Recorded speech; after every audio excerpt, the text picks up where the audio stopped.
Good afternoon, and welcome to the Wednesday afternoon conference call with Trusts Unlimited. This is Jim George speaking. I'm the non-attorney spokesman and facilitator for Trusts Unlimited, and I'd like to thank all of you for taking the time to listen to this call. I'm going to have to be honest with you. I have a practice where I go through the information that I like to present on these calls, put it in order, in a sequence, and pretty much stay to it because I'd like to release the information to you, the important information, quickly and succinctly. I think I'm going to fail miserably at that today because there's just too much going on. There's too much going on in Iraq. There's too much going on in the United States. There's too much going on in the global currency markets and a lot of other political intrigue as well. So I'm going to do the best I can to try to cut through all of this. I've got stuff piled up here, so I'm going to jump around, and I'm going to do my best to give you the information that I think you need for today, for this week. But I will say we're in a very good place. Momentum is on our side. Things are moving in the right direction, and so let's go ahead and get started. Let's start by talking a little bit about what's going on in Iraq. As you know, Iraq has been going through a long, painstaking monetary reform. As is the case with Iraq, it's 2 steps forward, 1 step back.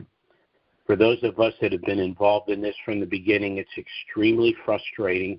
You just want them to get the damn thing done, but it's a complicated situation politically, economically, their location in the Middle East.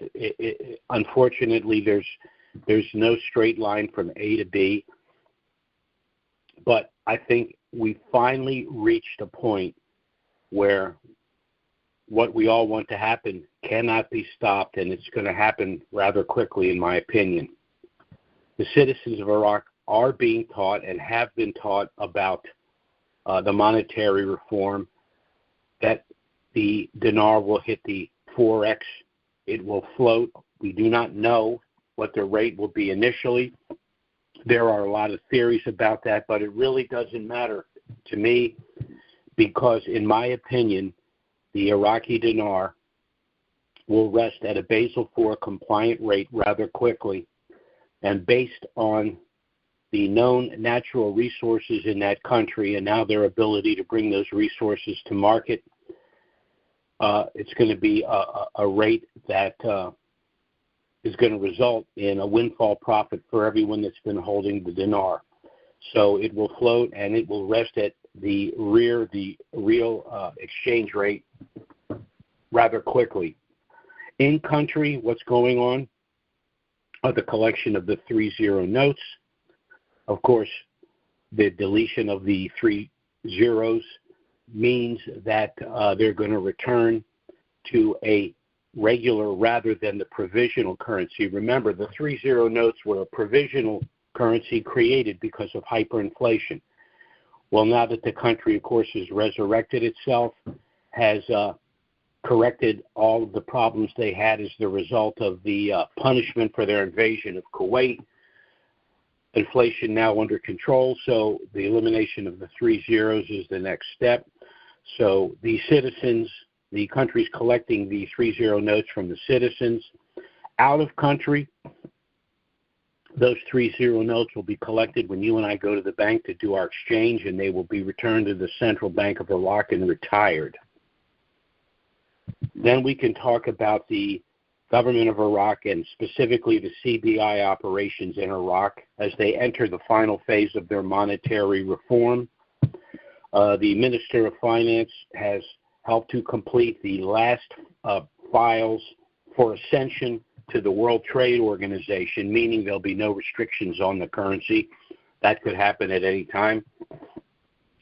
Massive reserves have been accumulated that will support a Basel IV compliant rate for the Iraqi dinar. Now, the return of the Iraqi dinar to a Basel compliant rate is not just about Iraq. It's what's going on internationally. The reason we will enjoy, in my opinion, a windfall profit with the Iraqi dinar is not just because the Iraqi dinar was forced into a program rate. It's because it's coming out of a program rate to a Basel IV compliant rate, meaning that globally we've eliminated or in the process of eliminating fiat currencies. A fiat currency is a currency issued by a specific central bank of a given country based solely on the quote-unquote full faith and credit of that country. A Basel compliant rate means the value of its currency against other currencies is based, again, on the known natural resources in that country and the ability to bring those resources to market. Well, as I've explained on a number of occasions in the past, in my humble opinion, Iraq, per square mile, is the richest country in the world. I'm not going to get into the explanation of that, but it's an embarrassment of wealth in terms of their natural resources. And now that they've got the monetary reform completed and they're about to hit the 4X, the currency should rather quickly go to a Basel IV compliant rate. Remember, the transition from fiat-based to commodity-backed currencies is Basel, and there's 5 phases. We're in phase 4 of the 5 phases. So again, we purchased the currency at a time when it was worth virtually nothing, and we will exchange it at a time where arguably it could be one of the strongest currencies, if not the strongest currency in the world. We're also, those of us that have the currency are going to see it lifted from the peg with the U.S. dollar and based, again, Basel compliance, now that the sale of oil has begun again. And, of course, Iraq is very, very rich in oil. In addition, Iraq has what's considered the sweetest crude, meaning that the oil that's extracted from the ground has the lowest sulfur content, meaning it's much more easily refined, brought to the market at a lower price than other currencies, meaning that when it's sold, we'll even have a greater profit. When I mention that Iraq has a wealth of natural resources, as I said, their oil is extremely, extremely pure. It has the lowest sulfur content. But at the same time, Iraq has some of the largest known sulfur reserves. Now, why is that important? It's important because sulfur is necessary for the production of sulfuric acid. Sulfuric acid is indispensable for the production of all manner of products. So once again, Iraq just has an embarrassment of wealth. While they have an oil that has the lowest sulfur content, the nation has some of the largest sulfur reserves. And, of course, that's going to affect the price of their currency, which, of course, is going to pad the profit that we're going to receive when we go to the bank to exchange these currencies. There's also the release of much talked about Article 12-2C of the budget. Now, there's a little bit of confusion about what Article 12-2C incorporates. 12-2C does not hold a new exchange rate, but it requires a new exchange rate in order to proceed. And, of course, I've just discussed why that exchange rate is going to be rather high. So 12-2C involves a rate based on the cost of extraction and transport of the oil, and they will appoint a commission who will then determine the cost of that oil. The cost of that oil is integral to Basel IV compliant calculation for the value of the Iraqi dinar. But that sounds like a lot of gobbledygook, but what that means is very good news for us. As I said on other calls, the Iraqi dinar went into a program rate at when it was valued at 322 against the U.S. dollar. But at that time, the country was in shambles. Factor in now 20-some years of inflation, the resurrection of the country, the price of oil, the oil speculators that I talk to say that they think the Iraqi dinar should rest at about 485. Now, of course, we'll all take 322 or anything above that. I don't know about 485, but I'm really of the view that the Iraqi dinar would have to rest above $4. And so for those of us that have Iraqi dinar, we're going to have a very good day at the office when we walk out of that bank. The other issues in Iraq are the fact that the private banks in Iraq are now going online in order to facilitate international transactions. Well, you don't need to facilitate international banking transactions at a program rate, but it is necessary if you have a tradable currency on the Forex. There's also the transition to a digital economy and digital banking. Again, makes no sense at a program rate. The other thing that digital banking does, it eliminates theft, particularly from Iran, that has been pilfering from Iraq for decades. So Iraq's in a very bad place. They've essentially lost their nuclear program. Anyone that's trading with them, the United States is going to place sanctions on that country, and now they can no longer steal from Iraq. So Iran's got some soul searching to do, and they have to decide how they're going to conduct their affairs in the future. But, of course, that's not our subject of concern. What I expect to happen in the relatively near future, I can't give you a date and a rate, but I can tell you this. Momentum is on our side. We've reached a point of no return, and we're going to have a trifecta here. We're going to see the release of the new rate, the release of the new category small notes, and back payments on salaries. I think all of that's going to hit probably simultaneously. And so they're taking their time to dot every I, cross every T, get everything in order. And one day we're just going to wake up and it's going to be done. And God willing, that will be in the not-too-distant future. This means that the Iraqi citizens will finally have the real purchasing power that they've lost for decades.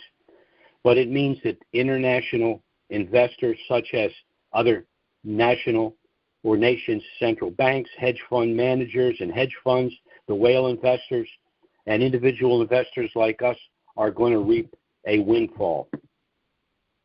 Now, having stated all of that, phase one of what Trusts Unlimited is about is the purchase of currencies like the Iraqi dinar, along with, say, the Vietnamese dong and the Indonesian rupiah and some other currencies in order to accumulate wealth.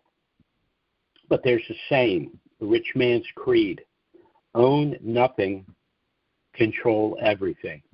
This is why Trusts Unlimited has created its trust package. Now, there are a number of entities that you can create to provide some level of asset protection, but nothing, and I've been doing this for 40 years, nothing, in my opinion, provides better protection than a package of irrevocable trusts, and the best package I've ever seen is the package that Trusts Unlimited has made available to our own clients, but specifically marketed to dinarians. LLCs won't provide the protection. Sub-S corporations won't provide the protection. Limited family partnerships won't provide the correction. And trusts which do not have a independent individual as trustee other than the creator of the trust. Now, what provides the asset protection is that you do not have direct control of the assets within the trust, meaning to buy, sell, use, consume, or destroy.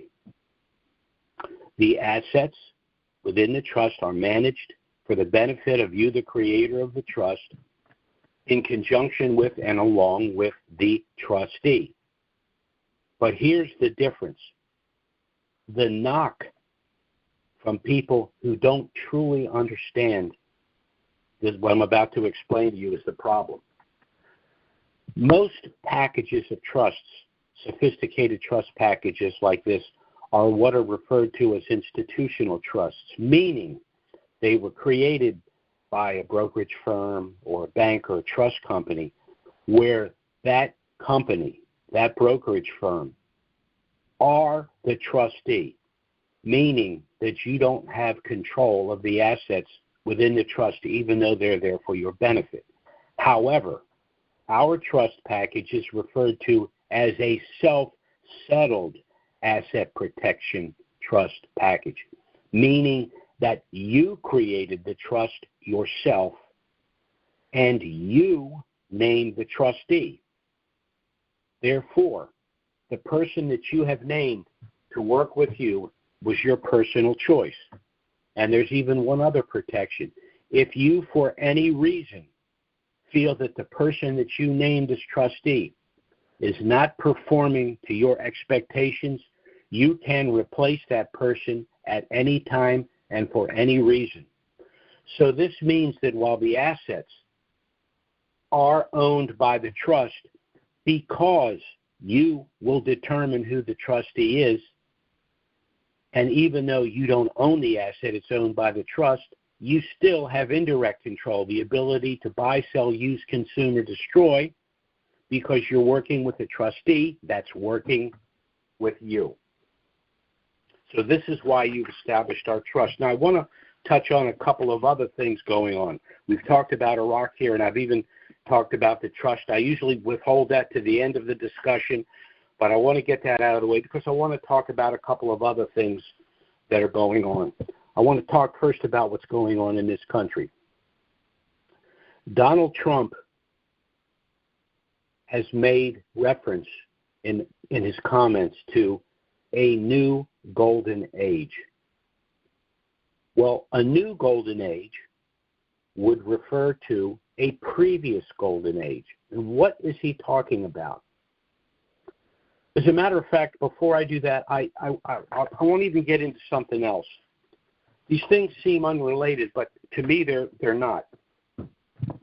You might remember a movie called A Beautiful Mind. Great movie. And as dramatic as that movie was, it wasn't fiction. It was a true story. The star of the movie was Russell Crowe, who won an Academy Award, by the way, for his portrayal in this movie. But he portrayed a real person, a gentleman by the name of John Nash, who went to Princeton and to MIT, and he did, in fact, win a Nobel Prize for his economic theory. And it was based on the commentary of Adam Smith, a Scottish economist, member of the Enlightenment. And Adam Smith said that the best result economically comes from everyone in the group doing what is best for himself, but that's incomplete. It also means that it also comes from the best result from everyone in the group as well as an individual within that group.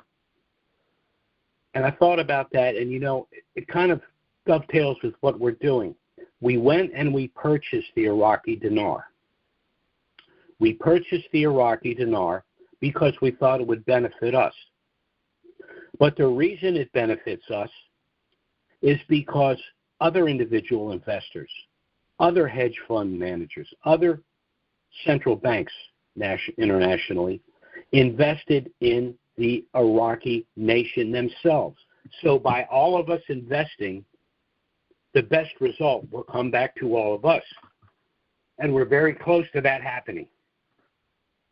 So let's get back to what Trump had talked about, the new golden age. Well, I'll refer you to the first golden age of America that Trump was alluding to. This was a period roughly between 1880 and 1910, prior to the creation of the Federal Reserve and its funding mechanism, the federal income tax. It was also a period referred to as the Gilded Age, because that's when America became a truly wealthy nation, done externally through tariffs prior to the creation of the federal income tax. And that's exactly what Trump's doing. He's moving us away from a federal income tax. He started nibbling away, no tax on tips, no tax on overtime. His next big one is no tax on Social Security. He's moving away from the federal income tax, and what's he doing? He's instituting international tariffs. Why is he able to do that? Because the United States has leverage. What do I mean by that? The United States citizens have the greatest amount of spendable income of any citizens of any country in the world, meaning we're the customer. We're the largest single customer. And as the saying goes, the customer's always right. So in order to do business with our customers, these countries, many of which have been trying to undercut our own production, are now going to have to pay tariffs in order to enter our markets. So he will provide the funds necessary for the federal government through a tariff system, not through taxing the individual. By reducing the taxes on the individual, what does that do? It increases our ability to consume products and services. So this is what's going on. The other thing Trump's doing, which in my opinion is the real reason why the movers and shakers and powers in Washington hate him, is because in order to accomplish what he wants to do, he wants to get rid of the Federal Reserve. The Federal Reserve is the third and last central bank established in the United States. It's not federal, it's a private corporation, and there is no reserve. It's a debt instrument. In essence, it lends us the money we use to buy goods and services. So we have to pay interest on that money. That's where our deficit comes from. And I think next on the list will probably be an audit of the deficit as well. But I want to tell you a little story because there's a lot of intrigue involved here. Every president of the United States that was either assassinated or survived an assassination attempt had one thing in common. They were different men in different ages with different backgrounds from different parties, but they all had one objective: to end the central bank, or in the case now, the third iteration, the Federal Reserve. And 1 week before the assassination of JFK, he had a long and very acrimonious phone call with the then mayor of Baltimore, one Thomas D'Alessandro. The substance of that call was JFK's plan to end the Federal Reserve, which he had already initiated through the introduction of the silver certificate. I'm sure those that are my age, and I'm up there, but remember that you could take your dollar into the bank and exchange it for silver dollars. And my sister and I used to do that, collect silver dollars. In other words, though, we were going back to a commodity-backed rather than a fiat currency. Remember, the fiat currency is based on nothing other than the full faith and credit of the government, whereas a commodity-backed currency means the value of our dollar is based, again, on our known natural resources and our ability to bring those resources to market. Well, Thomas D'Alessandro had a daughter named Nancy, who grew up and is better known as the ex-Speaker of the House, Nancy Pelosi. Those of you who know the situation know that she made a fortune with her husband in insider trading. And as Speaker of the House, she authored 2 impeachments of Donald Trump, in my opinion, for the very same reason: his plan to end the Federal Reserve and the federal income tax. So we've gone full circle. So while we have purchased the Iraqi dinar and other currencies and program rates, while we're on the verge of going to the bank to exchange those currencies for a windfall profit, the sitting president of the United States in the process of trying to reduce the tax liability on those windfalls. So we find ourselves historically in a very unusual place. But this is also why establishing your trust is critical at this time. And it's important that you establish your trust and assign your currencies to the trust before they revalue. And for those of us that have had currencies for some period of time, mercifully, this waiting period is just about over. Now, what are the benefits that you would enjoy by establishing the trust? Well, first is your privacy and your anonymity. No one knows what you possess because you don't possess it. You're the beneficiary of the trust, and the trust possesses it. But if you assign your currencies to the trust pre-RV, not only does no one know that you ever had those currencies, they don't know that you exchanged them for a rather large amount of money. The second thing this trust does, it allows you to avoid personal IRS scrutiny. The activities, financial activities, taxable activities, occur within the trust, not you individually. You are merely the beneficiary of the wealth generated from that trust. Now, why is that important? When the IRS sits down to do audits, they like to go after the low-hanging fruit. They don't like to go after very sophisticated trust packages because they understand that you have sophisticated legal representation. So unless there is some glaring thing there that they're concerned about, they're going to bypass a sophisticated trust package and deal with your lunchbox. The third reason you'd want to set up such a trust is gifting currencies to family and friends. We have a lot of clients that have set up gift trusts, gift letters to gift currencies to family and friends. However, there is a concern. Many individuals say that I have a problem gifting individuals for any number of reasons. There could be psychological, physical reasons, addiction issues, legal issues. So they want to assist these individuals, but they're just afraid to gift currencies to them. Well, Trusts Unlimited has resolved that. We created a gift subtrust. It allows you to gift currencies to these individuals. However, the difference is this. The pre-RV profit will then go into the trust for their benefit, and you will then be able to manage that money for their benefit because while they are the beneficiary, they have no control of the investment of that money and the distribution of that money. I happen to know this is the only trust that has such a gift subtrust because I'm the one that wrote the gift subtrust.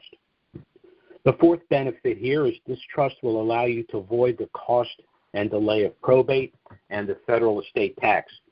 What this means is no one will, when the day comes that this estate will go to your heirs, no one will know the size of your estate, who your heirs are, and how much they each stand to inherit. And that's because there is no probate. The distribution of those assets occur within the trust. And because there's no probate, there's no federal estate tax. The federal estate tax is the tax that's assessed on the transfer of an estate to heirs. But when you pass that estate on to your heirs, they still remain in trust. That means that there was no transfer, which means there's no federal estate tax. Why is that important? Because the federal estate tax can be as much as 55% of your entire estate in excess of $12.2 million. So you will be able to immediately transfer the assets to your heirs as you have directed. No one will know about those transferred to the heirs, and they will receive 100 cents on a dollar because there will be no federal estate tax. The last benefit, and arguably the most important benefit, is the asset protection benefits of the trust. One pre-RV, one post-RV. Pre-RV, this trust will allow you to circumvent something called the Uniform Fraudulent Transfer Act. What does this mean? You have 10 million dinar. You paid $10,000 for those currencies. You transfer them to the trust, meaning that when you made that transfer to the trust, that asset, those currencies were worth $10,000.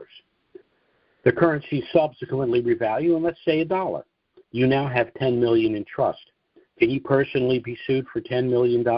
No. Why? Because the currencies were only worth $10,000 when you transferred them out of title to the trust. Post-RV, there's a benefit I like to refer to as limited liability stop loss. This will protect you from future bad acts after you've acquired this wealth. This protection is accomplished through a legal strategy called segregation of assets. So let's use the same example. You purchased 10 million dinar for $10,000. You transfer the currencies to the trust. revalues for $1, and you now have $10 million in trust. So now you decide to make some purchases. You purchase a larger primary residence, perhaps a few rental properties for additional cash flow, a couple of cars, an RV, and a boat. But as you purchase these items, you place each of them in their own separate subtrust to be managed by your master trust, the initial management trust that you established pre-RV. Well, how does this protect you? If any of those assets ever get involved in litigation, it's only that asset that would be involved, because all of your other assets are in separate subtrusts, which under the law are separate legal entities, meaning that the plaintiffs would have no standing to pursue those entities. So if you look at the trust package holistically, both pre and post RV, there's no better way to provide the asset protection and privacy that a package of trust will provide. But you must establish the trust pre-RV and assign the currencies to the trust. And you'll be able to protect whatever you currently own with the establishment of that trust as well. Now, this trust package is initially a package of 10 trusts consisting, well, as a matter of fact, before I even get into that, I am going to go ahead and open the Q&A, and then after I've explained the package itself, we'll go ahead and entertain some questions.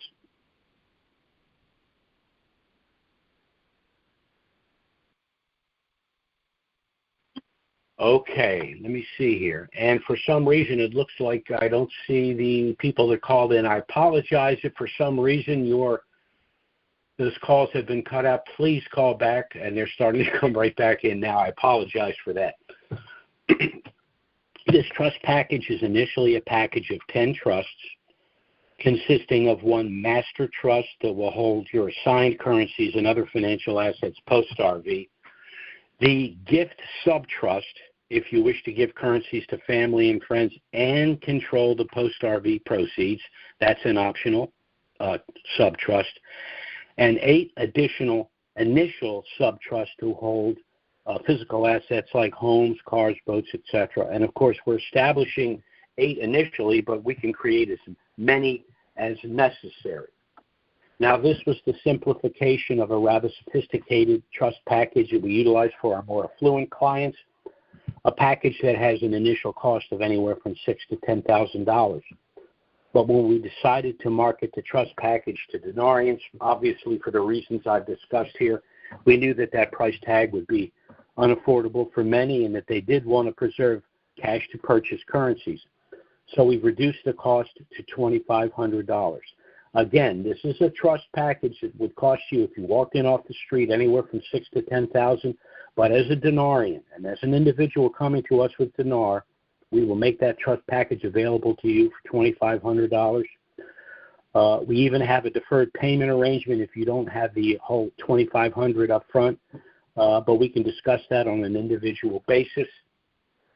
Lastly, I'm just going to say that for those of us particularly that have had currencies for a number of years, and I'm one of them, you are running. The good news is you're going to be in the bank in the near future to exchange currencies.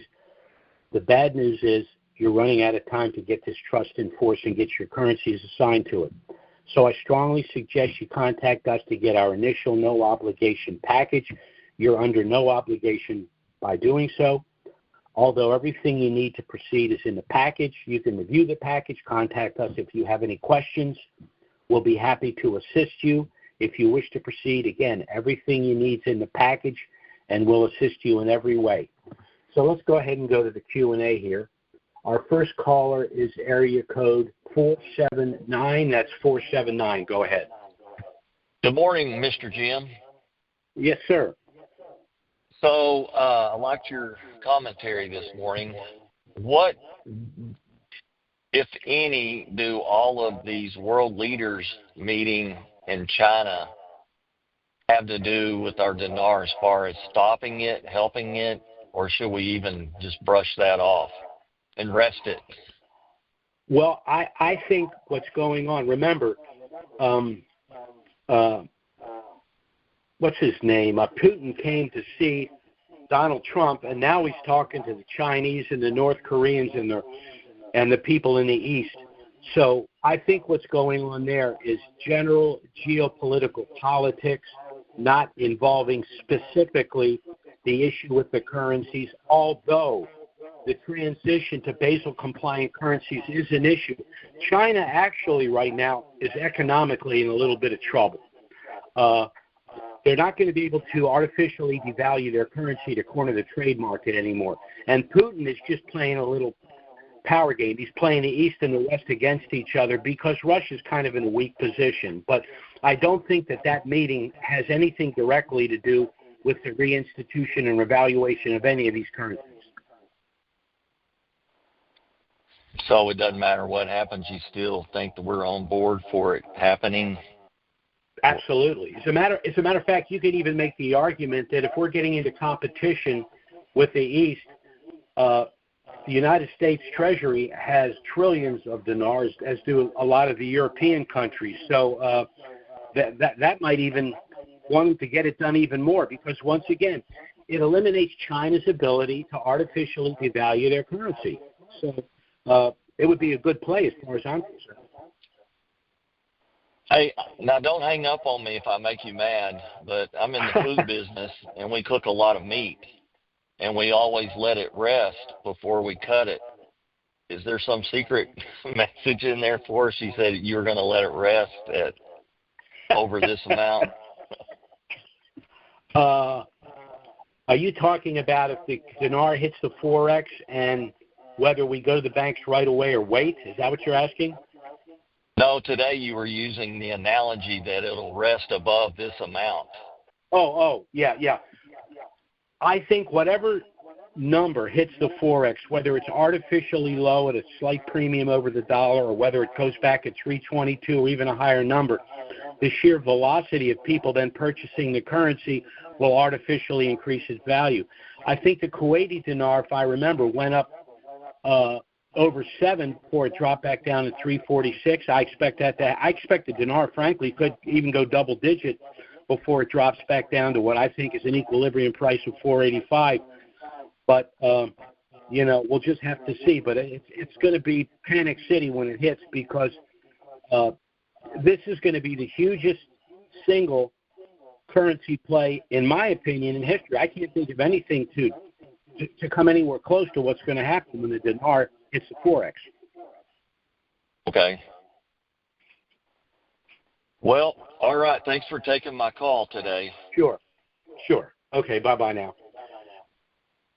One thing I will mention, what I hope a lot of people don't do is get into the trap of saying, I'm not going to exchange any of it because I think it's going to go a lot higher, so I'm going to sit on all of it. So you're sitting on it, and then you wake up in the morning and it dropped precipitously, and then you're all concerned about what you lost. If you made a profit, you made a profit. You can't call a loss of something that you never transacted a loss. But my advice would be, don't get greedy. Exchange the currency at a profitable rate. Pay your taxes. Thank Jesus. Our next caller is area code, 720. That's 720. Go ahead. Hello, 720?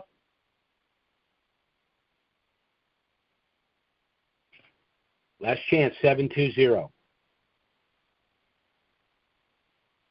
Okay, we'll go to our next caller here, which is area code 810.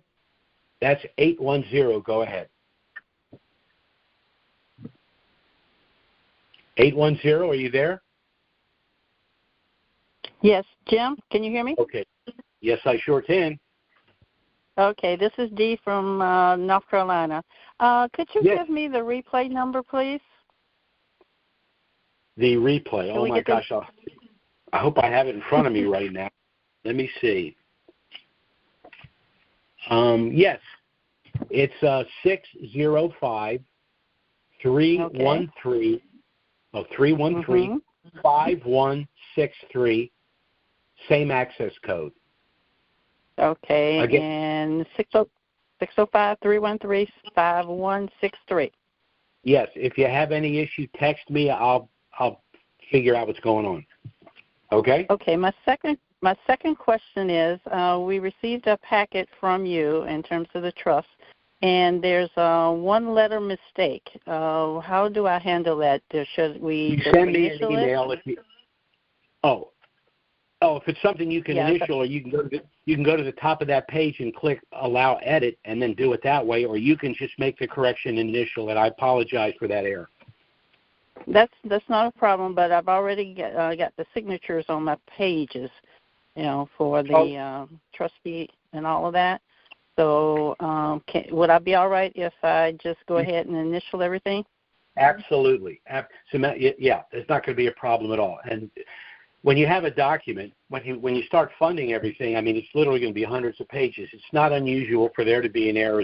What you want to do is make the correction. You and the trustee put your initial in the margin. That's good to go.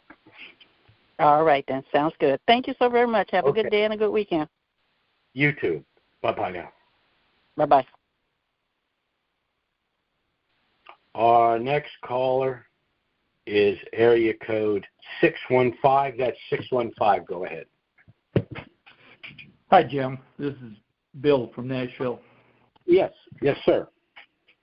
Got a couple of quick questions. On the gift trust, if you've already filled it out, but you decide you want to make a change based on if the rate comes out higher and you want to give the kids a little bit more, can you make that change automatically, or are you once you put it in there, is it cast in concrete? If you will look at the supplemental document that came with that, the gifting, where you list what you're gifting them, it says up to, meaning that you don't have to give them the full amount. You can give them any percentage of that amount. So in other words, if I say, there's a difference between me saying I'm gifting Bill $1 million or I'm gifting Bill up to $1 million. So in your mind, you know how much you'd like to give them, and based on the exchange rate, how much of it you might give them all of it, you might give them half of it, you might give them a quarter of it. So you've got a sliding scale there by that saying up to that amount. And you can do that incrementally? You can give it to them. You can give it to them any way you want. But remember, they're gonna have to pay taxes on the gain. So you have to give them enough money to pay the taxes. So because by gifting the pre-RV, they're responsible for the tax on the profit because you gave them 100 cents on the dollar of that amount. Mm-hmm. Well, are we getting double tax then if it's in the master trust? Okay. No, you're going to pay taxes on what you retain. They're going to pay taxes on what you gifted them. Okay, got it. All right. Got it. So you got 10 million. Yeah, you got 10. I'm just repeating. You got 10 million dinar. You gifted 2 million to others. You will pay taxes on the profit of the 8 million you retained. They will pay taxes on the 2 million you gave them. They're getting a good deal. Exactly. Yeah. Well, it's funny. Someone told me that I tell people not even to explain to other people you've gifted them anything till after the fact. But I got a call and they said they were complaining that they had to pay taxes on it, and I said, well, if anyone ever said that to me, I tell you what, I will rescind the gift. Problem solved. There you go. Okay. I agree with your response to that. The second one. Hey, Jim, in your opinion, based on what you're hearing, what do you feel the likelihood of the dong coming out simultaneously or a little later on down the path? If the dong came out simultaneously, I frankly would be surprised, but I wouldn't be surprised if the dong came out shortly thereafter. I just have the feeling that the Iraqi dinar is the linchpin. I mean, no one has the crystal ball, but that's my opinion. The thing with the Vietnamese dong is they were in a kind of a closed house with China, and now that they're implementing trade agreements with other countries, they're kind of signaling that with the reinstitution and revaluation of their country, they don't need China. Now, China, I think, will keep trading with them because China wants to trade with everybody.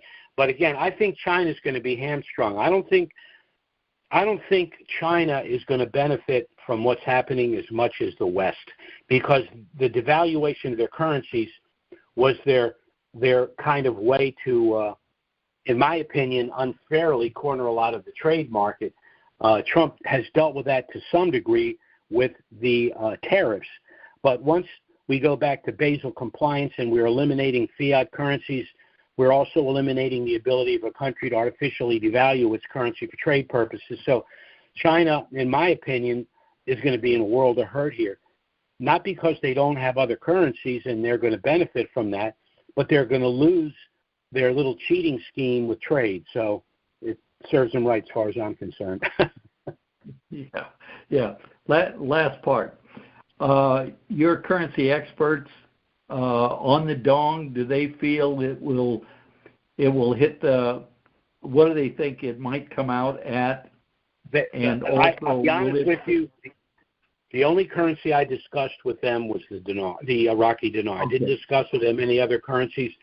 Although now that you mention that, I probably should go back to them. Let me put it to you this way, which is other good news. They hold dinar. Okay, so if you're a currency speculator and an expert in the area and you've been doing it for decades and you have dinar, that should tell you something, you know. But that's the only currency I discuss with them. They're busy guys and I don't hold them up. But you know what? I think I am going to go back, at least discuss the Vietnamese dong. I'd like to get their opinion. Frankly, I'm surprised that it didn't occur to me to get into that. But I was so interested in the Iraqi dinar because that's the premier currency that everyone has. But I'll get back to them and see what they have to say. Yeah, when you're chatting with them, ask them if they feel when it hits the 4X, will it float as well and increase and then settle back down?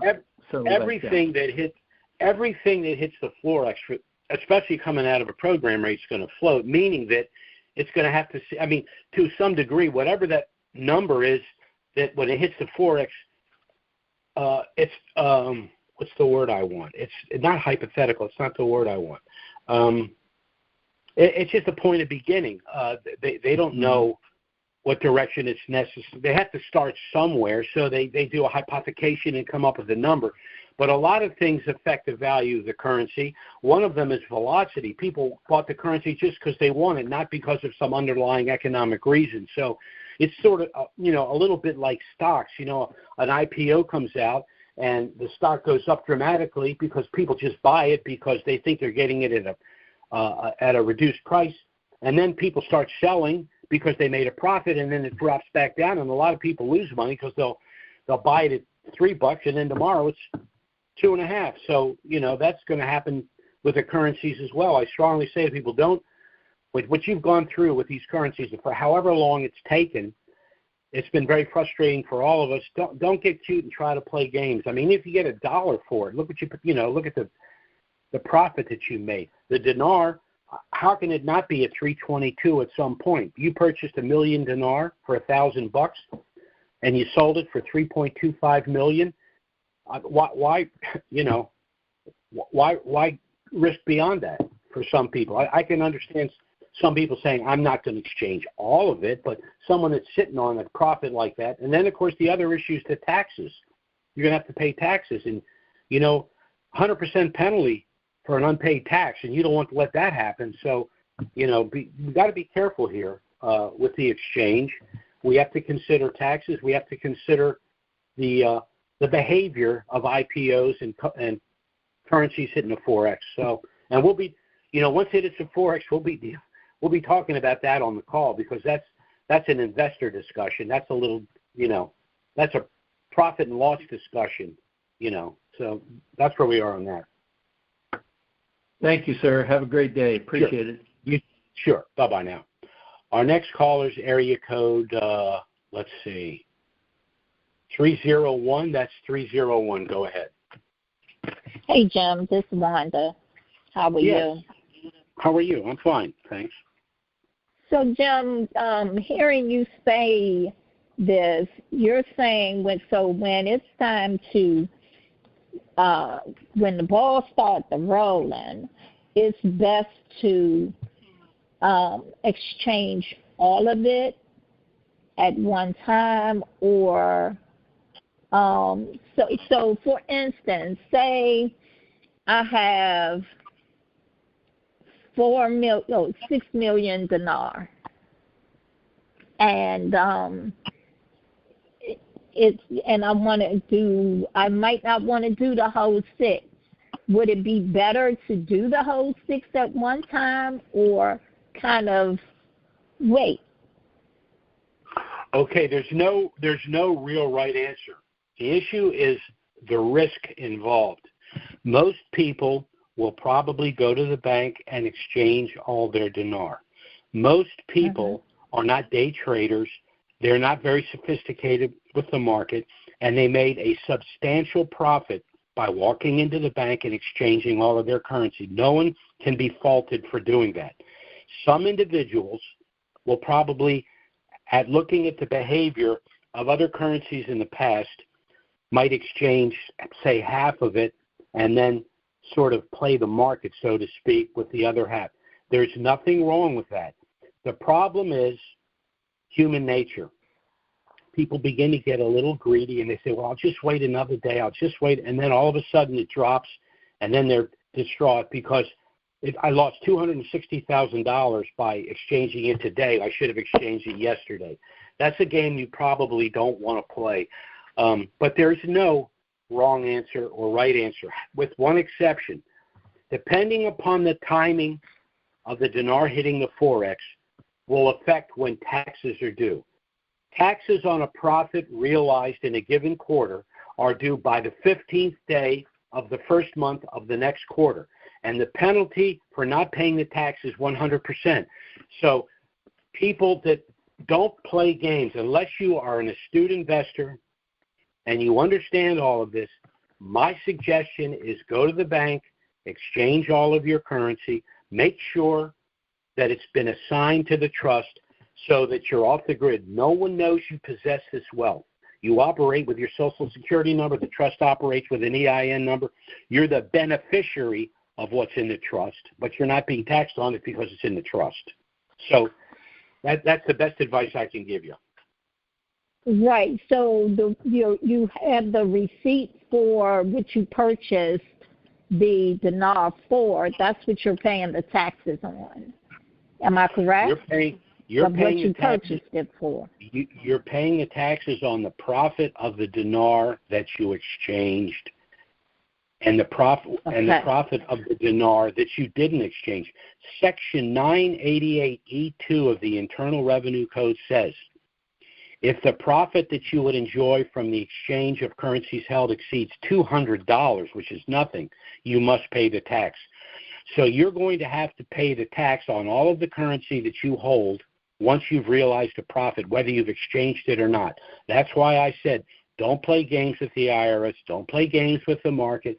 If you're an average dinarian, you're just a middle-class guy that's never had to deal with a substantial amount of money. Now you're looking at a windfall profit, which is even more difficult to kind of to deal with.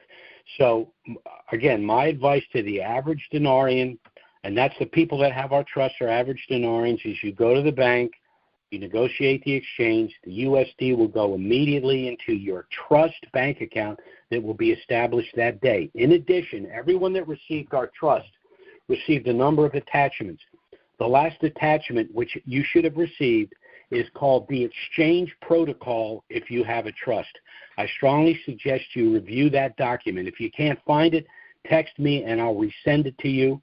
But that's an important document because it walks through not only the exchange process, it gives you a little bit of a heads up of some of the stuff the bank's going to try to pull. And you need to know your rights and not allow them, because they're, to be honest with you, with them, it's about them. It's not about you. Because they'll try to have you to just put it into a saying that, okay, well, you can put it in your trust, but you need to also set up a trust, and then you go and set up a trust with them, and then you screwed. Well, it's not just that. It's that they may suggest strongly that you use their trust, or they may say that your money should be managed by our money managers. I mean, I've dealt with banks. I mean, I'm pretty hardcore about it. I'm just going to go in there and I'm going to very politely say, I've got X amount of currencies. And I also happen to work for a firm that has thousands of people that have X amount of currencies. So here's what you're going to do. You're going to exchange my currency. You're going to create a trust bank account for my trust, and here's my trust right here. And, of course, I'll have all the other documents to prove purchase and all of that. And if you don't do that, I'm going to walk out of your bank. I'm going to go across the street to another bank that's going to do this the right way, and I'm going to instruct all of our clients to stay away from your bank. You know, I don't, to be honest with you, I don't like banks. I don't like them, and once I do that exchange, I promise you, that money's going to be out of those banks as quickly as I can move it. Exactly. I don't like banks as well. Yeah. So if you can send me that to make sure that I have that paper, I am also going to send you an email. Yeah, please text me or email me to say, this is Wanda. Send me the exchange protocol to this email, or just give me, I'll be able to pull up your email. Just remind me of that. I'll get it out to you. Review it carefully.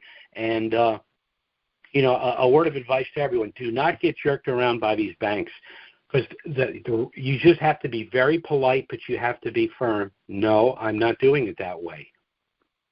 Okay? We're going to exchange the currency. It's going to go into my – and the other thing the bank will do is they might – the other thing you can say is they might try to give you your deposit slips, and it'll say on there or something else that they're putting a 21-day hold on your money. Nope. 21 days. Yeah, that's so they can float it for 21 days. We can't allow them to do that. Now, we'll get into this in more detail the minute the dinar hits a Forex, so we'll get into this. But as a matter of fact, I am going to be contacting some banks, not this week, but probably next week, unless, of course, something hits before then, and talk to them about this. I'm talking about banks that we would likely go to, just to give them a heads up and just let them know, these are the no-nos. These are the things that we're going to instruct our people to walk out of your bank. So if you want the money in your bank, you're going to have to work with us because it's our money. Right. They don't think of it that way. They think of it as their money. They really do. I've dealt with them and it's a shame too, because the bank that I've had the worst trouble with over the years has been Wells Fargo. And of course, Wells Fargo did get in a little trouble with people that had accounts with them. They were, I don't know. When I'm going to Wells Fargo? When it's the only bank I can go to. That's the only way I walk into Wells Fargo. But that's just me. That's just me. So, but that's where we are. So, okay. Jim, is it possible that when you find these banks that you will give us notice of certain banks that we should go to? It'll be 3 or 4 major banks. I'll just say we spoke to these banks. You can go to any of them. The question I'm going to ask is, I'm going to say to you, people are going to come in, our clients are going to come in with the trust, and they do not want to set up a personal account because they do not want constructive receipt of the funds. They want the money to go into the trust bank account that will be established that day at your bank. Do you have a problem with that? If I get any answer but no, we don't have a problem with that at all, I'm just going to say I wouldn't go to that bank. It defeats the purpose of the trust. It defeats the purpose of the trust. You have, and not only that, you have a document in your hand that you show the bank the currencies have already been assigned to the trust. So the only way that you can put the USD in an account is a trust bank account. Now, if the little teller sitting there in the little cubicle doesn't understand that, then they have to go upstairs to someone that does. And if they can't do that, in my opinion, you should just walk out of there. Okay. All right? All right. Okay. Thank you, Jim, for all that you do. Thanks a lot. Bye-bye now. Well, sorry to get on my soapbox about banks, but to be honest with you, I try to avoid banks. I like credit unions and things of that nature. I just think you get better service, and you don't get this rule book thrown at you every time you want to do any transaction of any size. Our next call, of course, is next week. Certainly next Wednesday. Certainly, if something of dramatic nature were to happen between now and then, we'll try to get out an emergency email and schedule an emergency conference call. If you have not contacted us to get our initial no obligation package, I think you need to do so after our last caller. There's a lot of information in there that's going to be very useful to you, even if you have not established a trust, although we're sending you the package with the hope that you're going to understand by the time you read all of that why you need to establish a trust. You can contact us by email or phone to get our initial no obligation package. Our email address is trusts with an S, unlimited LLC at gmail.com. That's trusts with an S, unlimited LLC at gmail.com. And our phone service is 307-274-4122. That's 307-274-4122. Contact us by email or phone. We'll get our initial package out to you right away. Strongly suggest you review the package, get your trust enforced, assign the currencies to the trust, and you will have done, not only will you have done everything a wealthy person does, but you'll be one up on them because you will have gotten the asset into trust before it appreciates, before you acquire this wealth. And that provides privacy and asset protection benefits that are simply not available any other way. Thanks so much for listening. Have a great week, everyone. God bless.